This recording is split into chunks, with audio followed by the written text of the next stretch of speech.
I find that a good way to help people who have a different lived experience than you exercise empathy for the struggles that you face that they may not be familiar with is to help them understand. And I was hoping that you could help me understand what anti-white racism looks like. Can you tell me about how you don't know where your ancestors came from because they were kidnapped and enslaved? Or how you don't know what languages they spoke, what spiritual practices they had, or what traditional knowledge that should have been your birthright was lost, not because they were allowed to and wanted to assimilate, but because their enslavers or residential schools forced them to assimilate?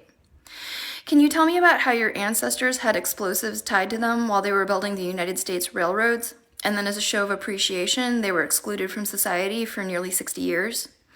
And could you tell me about the hundreds of towns that were destroyed, like the Black towns and Chinatowns and Japan towns, all destroyed by the same demographic? Can you tell me about the children who were unalived because they whistled at a woman or because they floated in a lake a little too far past the segregation line? And can you tell me how it was for your parents and your grandparents to be United States citizens who were put in internment camps on United States soil?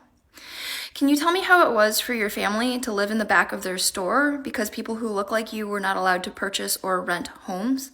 And could you tell me how it was for your parents and for you to shed blood, to be treated as human, as equal, and to be allowed to simply share the same space as other people?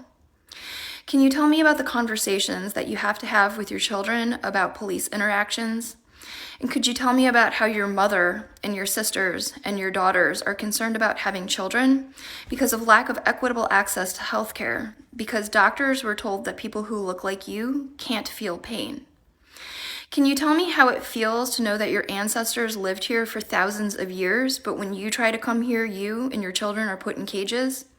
And can you tell me how it felt when a few years ago, the president entertained having people who look like you expelled from the country again?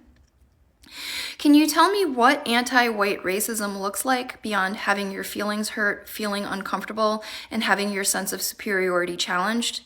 And when you're done telling me what anti-white racism feels like for you, could you please tell me why you're not fighting to end racism for everybody?